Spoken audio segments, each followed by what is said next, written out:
Hi, good morning. Good day. Hello, church. My name is Austin. I'm a part of the team here at Waypoint. So how are you all doing today? All right? I got it good? Double thumbs up over there? Okay, fantastic. Yeah. If you're new here, or if it's been a minute since you've joined us, you picked a good day to be here. We're halfway through this series we're in called Shabbat. And Shabbat is the Hebrew word for Sabbath. And that's what has been our conversation and will be our conversation throughout the month of July, is Sabbath. Which literally means, the word Shabbat in Hebrew literally means to stop. But it could also mean to rest, delight, and worship. So we've covered the ideas of Sabbath as stopping and resting, and we've already gone through those because it is impossible, in my opinion, correct me if I'm wrong, but I think it's pretty close to impossible to rest if you don't stop. It's impossible to rest if you don't stop first. So I invite you, if you missed those conversations, I would encourage you to go back and listen to them on our website or watch them wherever you want to watch them, because they're not only relevant to today, they're also essential. They're essential to our time today, those two ideas, stopping and resting. Now, because we are halfway through this series, I thought I would just do what I'm calling just a congregational check-in, as they say. I actually don't know if anyone says that. So I think I don't even say that. I don't know why I said that. Okay, but I just want to check in with you guys. We're midway through this series, and so I just want to ask some questions. Has anyone thought more about the idea of Sabbath over the last 3 weeks? Okay, see a few hands. You can be honest. It's okay. Like no shame here. This is for me. This is just so I know where we're going. I'll ask this. Has anyone attempted to Sabbath since we started talking about this idea? Okay. A few more hands. Has anyone just thought of what the Sabbath might look like in their life over the last 2 weeks? Maybe that thought has crossed your mind? Okay. Last question, would anyone be more interested in more resources about the Sabbath moving forward even after this series? Okay, 2 more hands. All right, how many of you are just waiting for this series to be over? Okay, don't answer that, but I'm only partially kidding.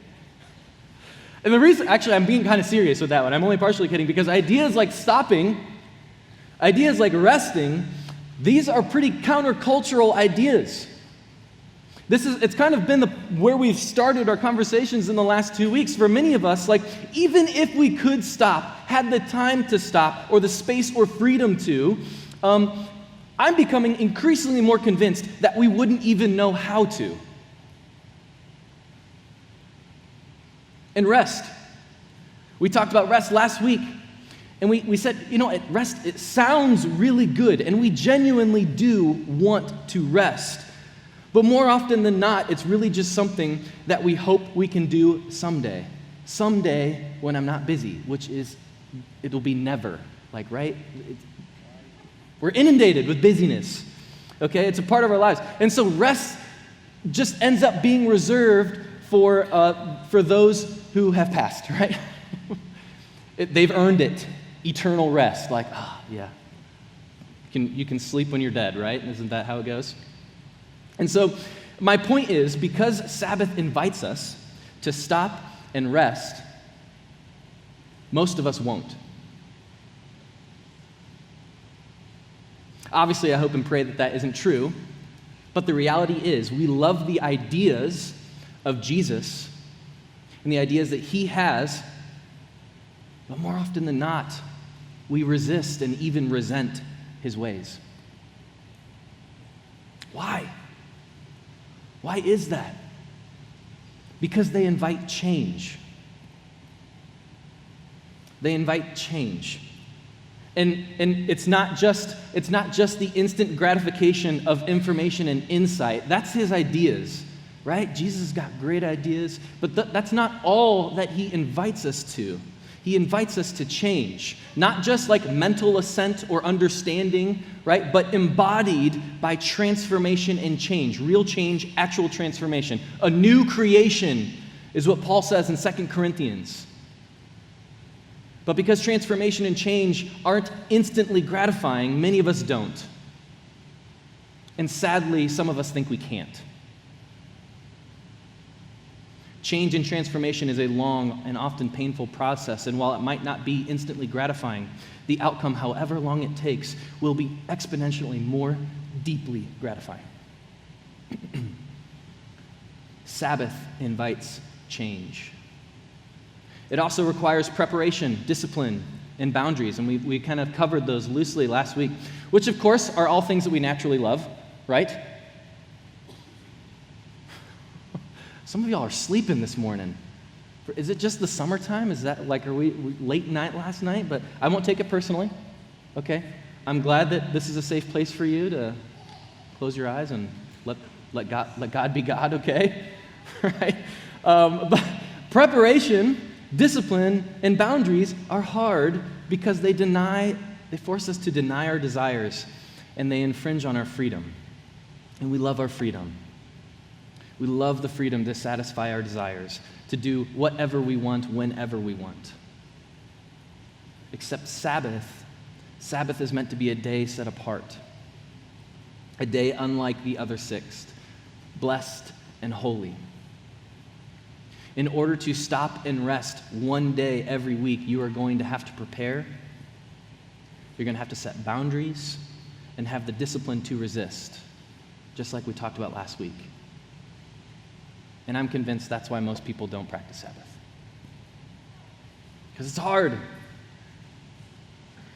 And a deeper layer, I'm aware that we live in a community where, depending on how you were raised, the idea of Sabbath and boundaries is synonymous with rules. It's synonymous with a rules religion infatuated with legalism or adherence to the laws and those rules. Sabbath was a day marked only by all the things you didn't, couldn't, or shouldn't do. And perhaps our conversations these past 2 weeks have brought some feelings, some thoughts, emotions perhaps to the surface that you had forgotten. Maybe you'd forgotten it along with the day that made you feel that way, especially in regards to the things that we should be stopping and resting from.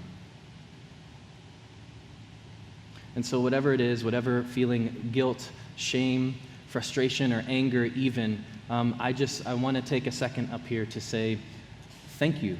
Thank you for coming and being here and even engaging with just showing up. I don't know how deep your cuts are from your upbringing or what that looks like, but I do know that Jesus, who calls himself the Lord of the Sabbath, meets you where you are at.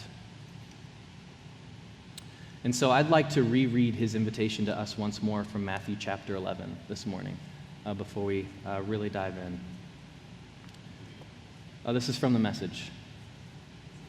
Are you tired, worn out, burned out on religion? I'm a pastor, so that's a bit of an occupational hazard for me. Come to me, get away with me, and you'll recover your life. I'll show you how to take a real rest. Walk with me and work with me. Watch how I do it.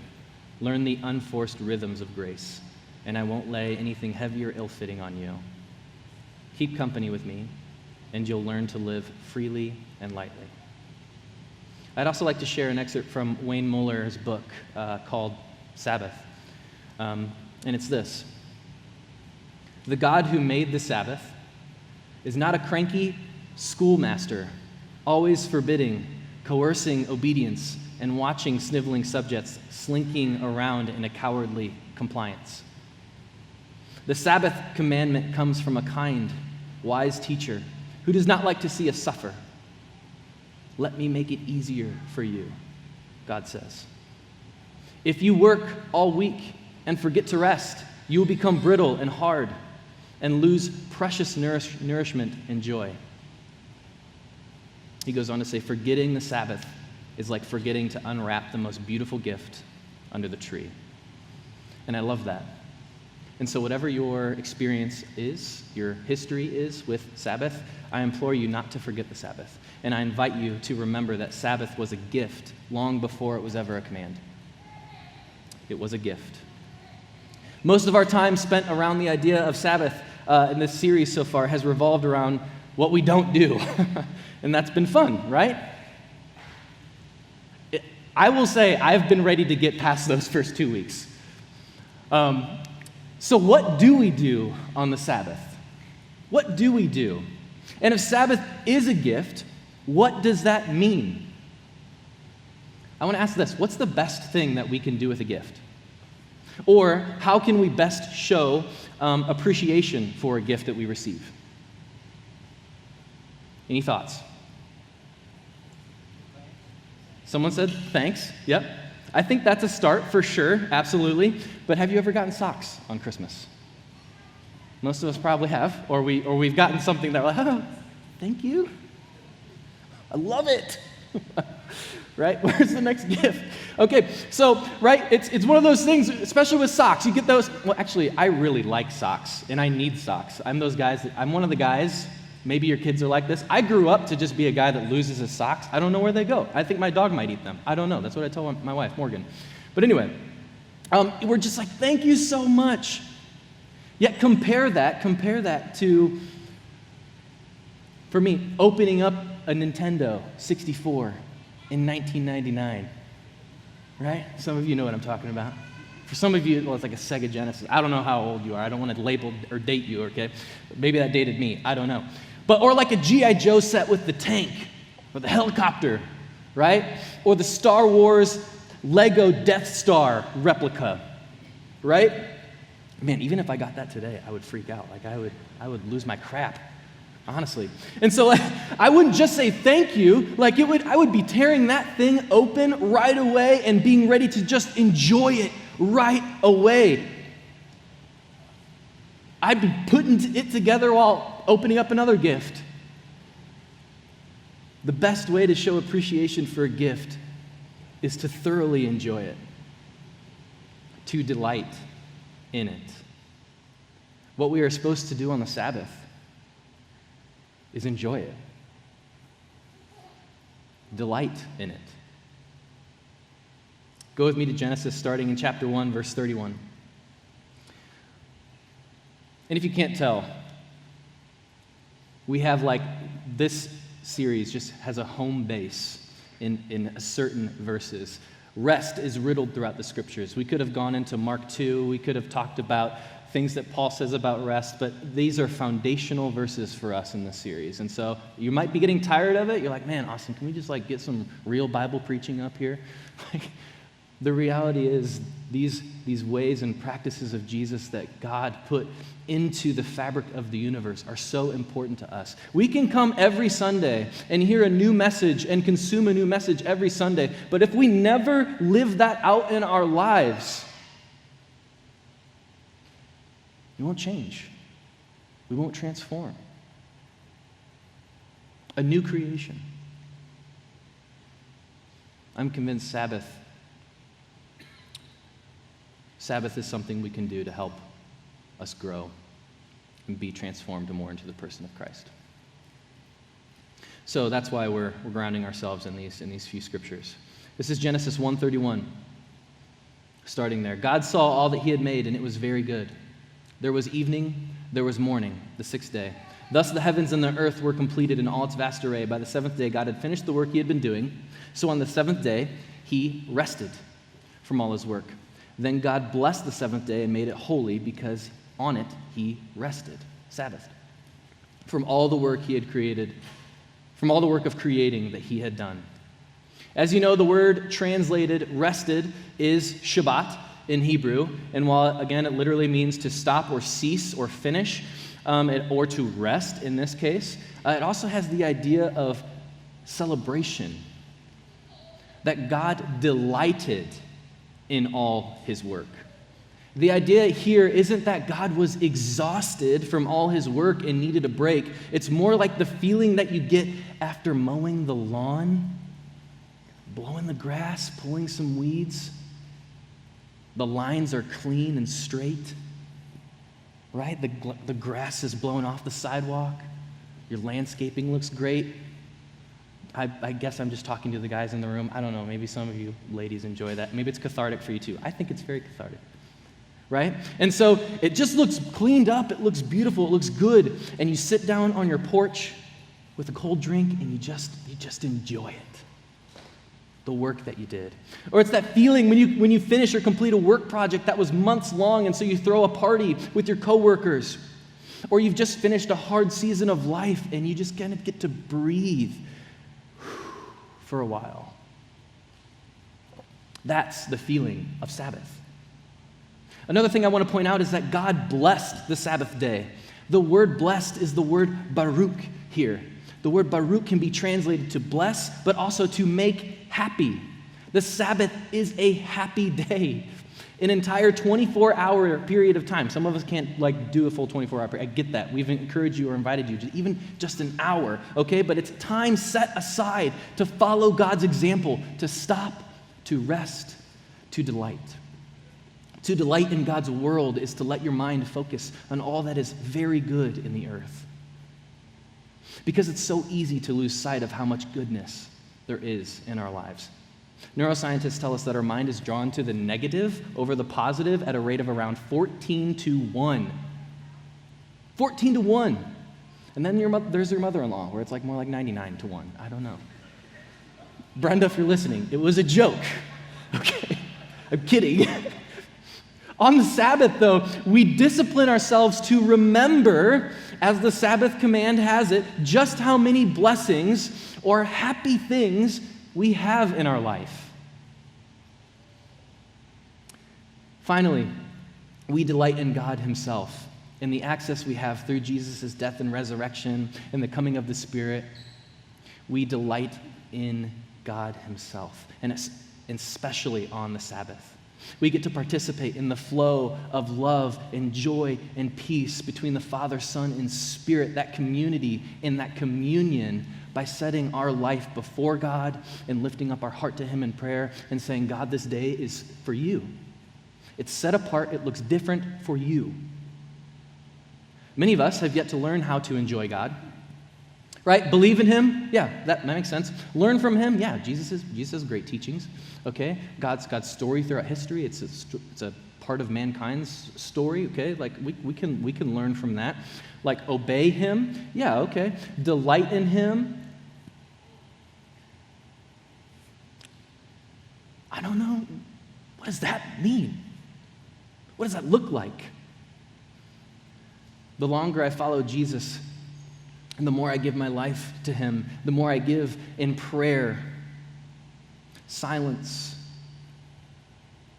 gratitude, and I'm starting with Sabbath, the more increasingly good I realize God is. The joy that he radiates. As we draw near to him, we draw near to all that our heart is aching for. Full delight. And of course, few of us have the capacity for full delight. We talked about satisfaction, right, a few weeks ago.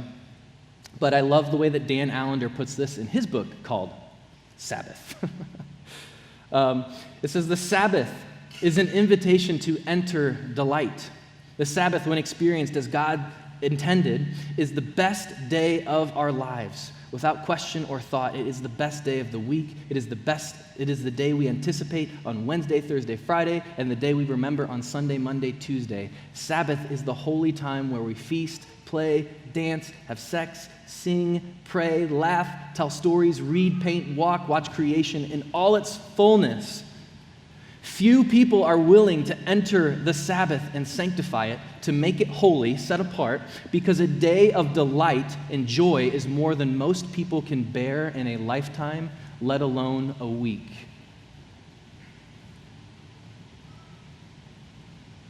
Here's another good quote. This is from a theologian, Marva Dawn, in her book called Keeping Sabbath Holy. Observing the Sabbath gives us the opportunity to be as careful as we can to fill our lives with beauty and to share beauty with the world around us. When we observe a day especially set apart for beauty, all the rest of life is made more beautiful. In a larger sense, the whole practice of Sabbath keeping makes me feel more beautiful as I spend the day reflecting on the character of God. I am overwhelmed by his love for me. As I feast upon his goodness in all its beautiful forms, I realize more profoundly that I am a special part of his creation and designed especially for his purposes in a unique and beautiful way. In other words, this idea, this practice of Sabbath centers us on our true identity in Christ. So hopefully you're beginning to see that Sabbath is not this dreary, religious observance day duty. Yes, I said duty. It is a life-giving day of delight.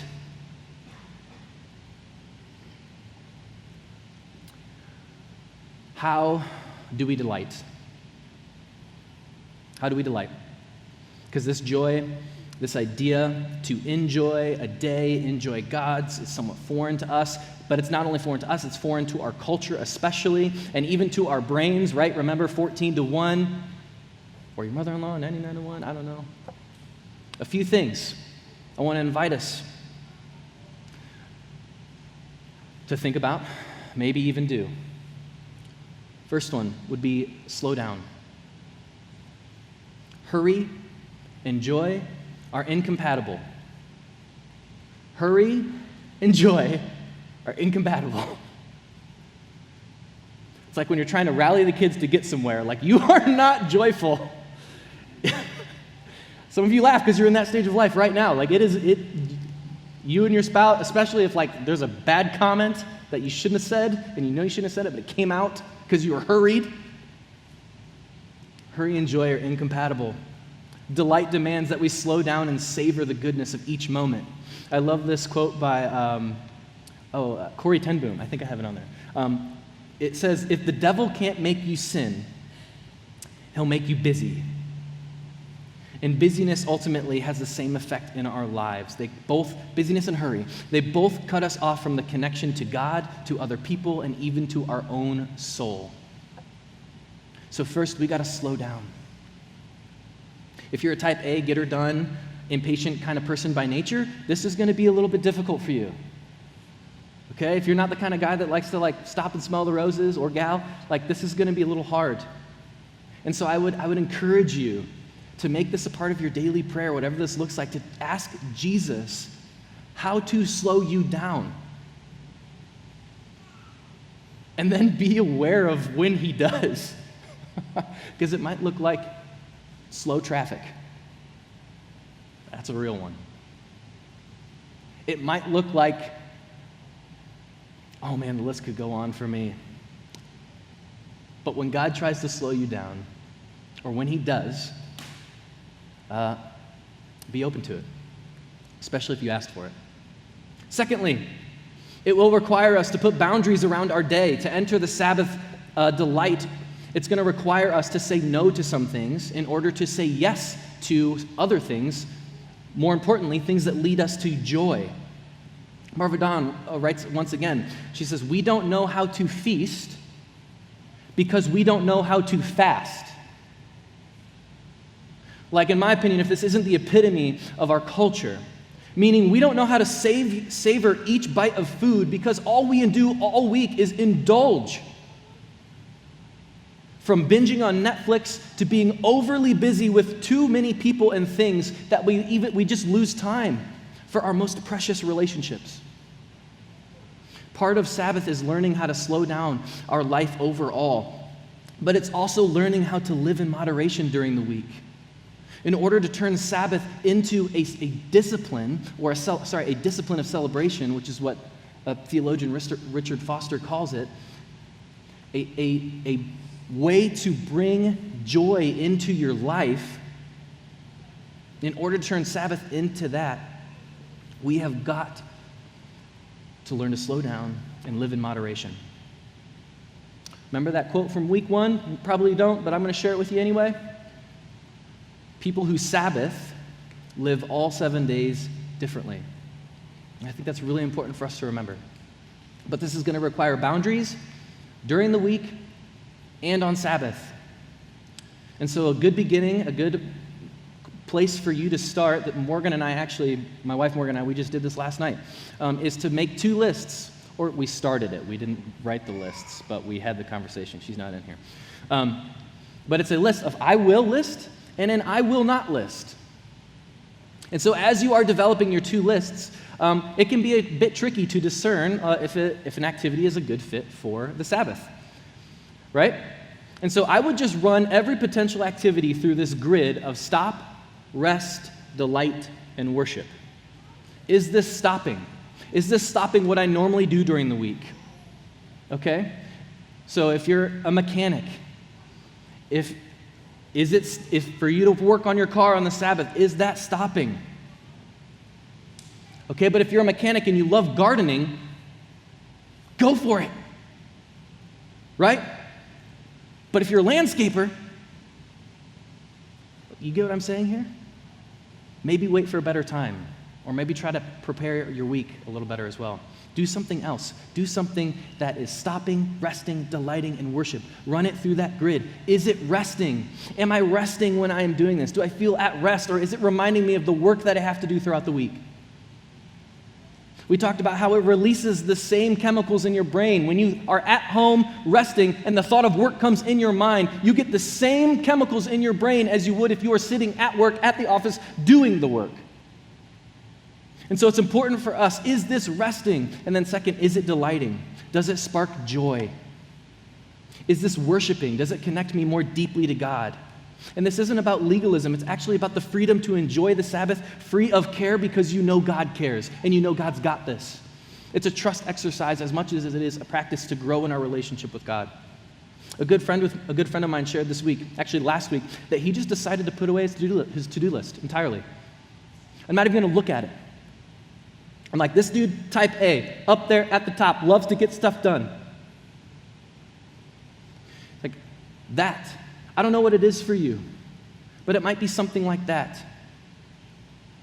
And again, these are not rules to burden you, but they are boundaries to guard the Sabbath day from all that is ugly, sad, and untrue, and replace it with beauty, joy, and life with God.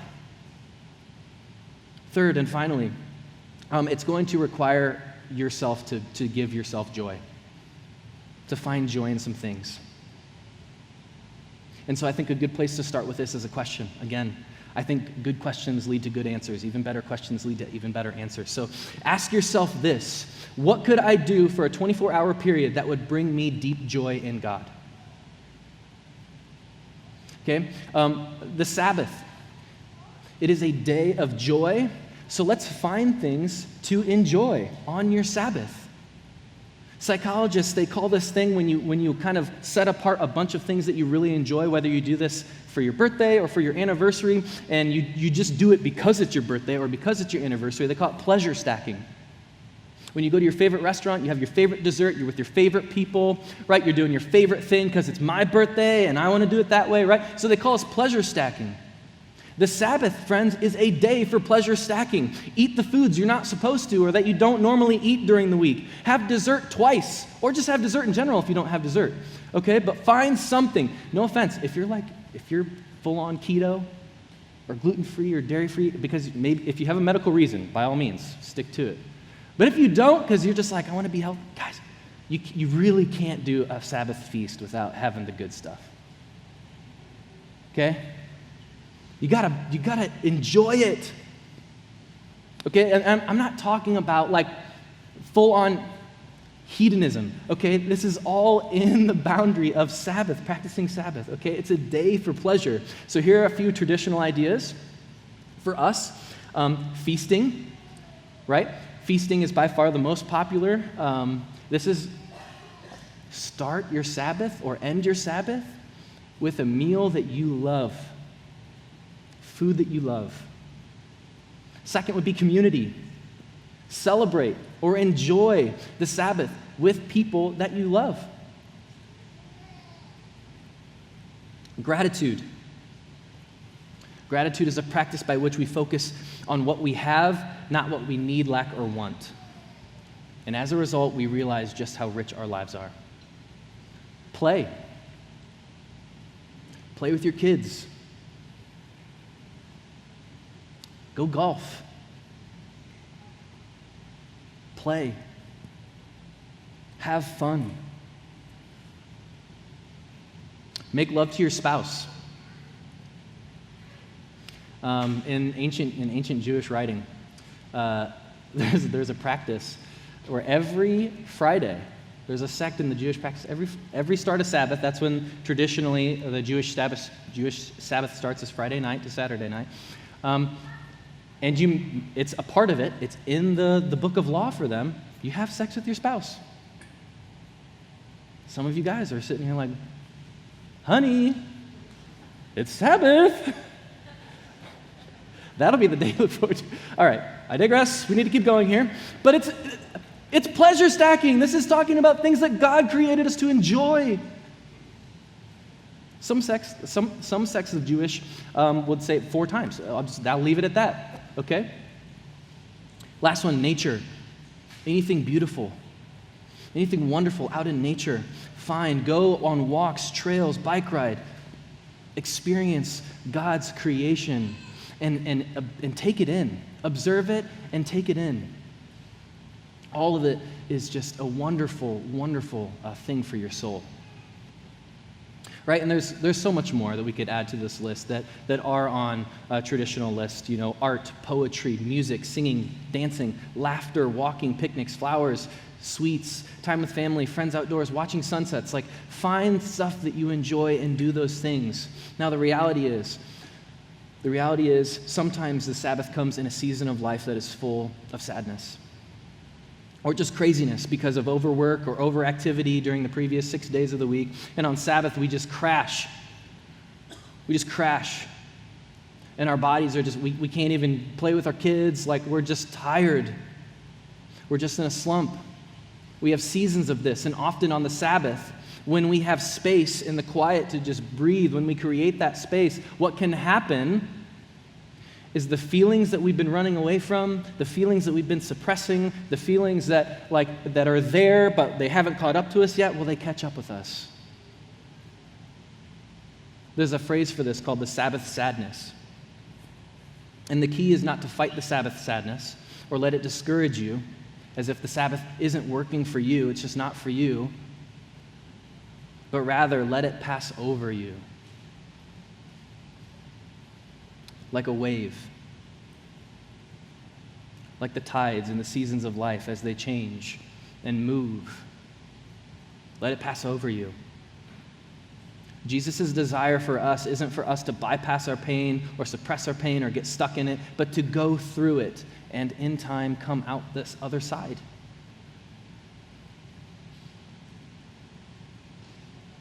This is the death and resurrection pattern laid out for us by the cross, by Jesus himself.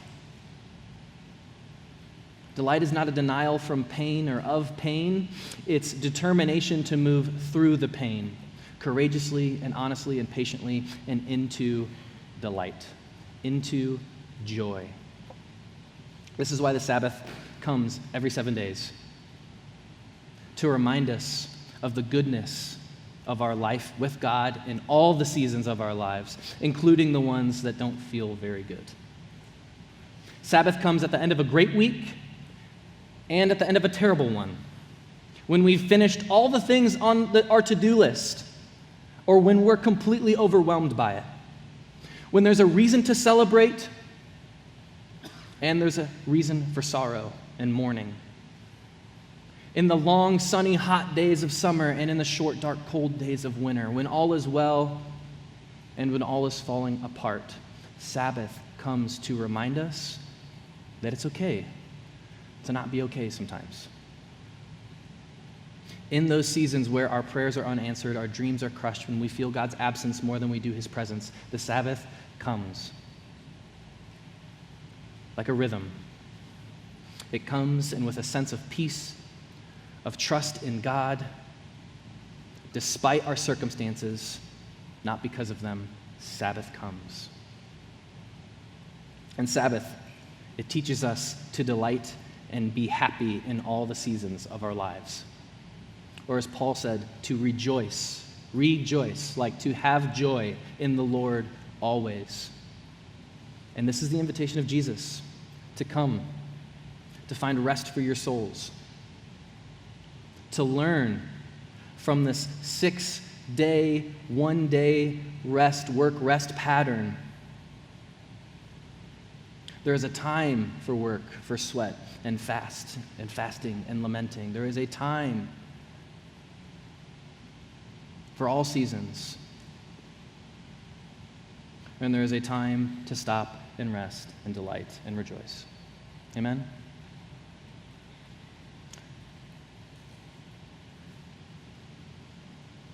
I think that there are a lot of reasons why this could be difficult for us.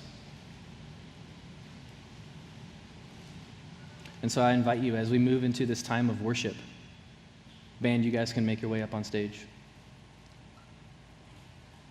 As we go into this time of worship, I just, maybe you haven't thought about Sabbath at all.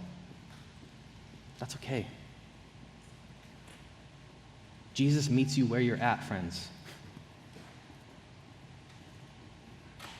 My goal isn't to get up here and intimidate us, to guilt us, to shame us into anything like that. My goal is for us to move into a deeper, more intimate, whole, healthy relationship and communion with Jesus, with God, the creator of the universe. I believe Sabbath is one of the ways we can do that. And so I invite you, as we pray, as we sing, to prayerfully consider what that might look like for your life as we move forward through this over the next few weeks.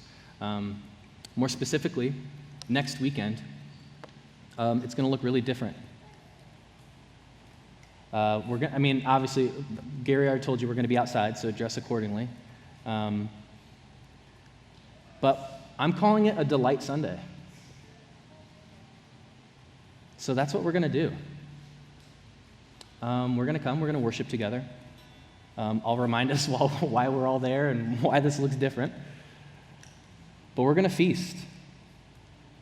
We're going to cook out, have some great food. There's going to be barbecue chicken, King's chicken, mac and cheese, coleslaw, the good stuff, okay? At least for me. But we're going to delight. We're going to play games. We're going to play with our kids. We're going to make time to delight in our community as a church, to be together and laugh and praise God with our joyful hearts and worship him with our joyful hearts and our time together. So it's going to be different. But I hope you join us. I hope you choose to delight with us next Sunday. I know there's a lot going on. You could be, tied up at the fair parade or whatever. But come, we plan to eat around 11. I don't know when the parade starts. But go after and delight some more in some great fair food. I don't know. And have fun watching your kids be amazed by the parade as they throw candy at you and stuff, right? It's going to be a Sunday of delight. Join us.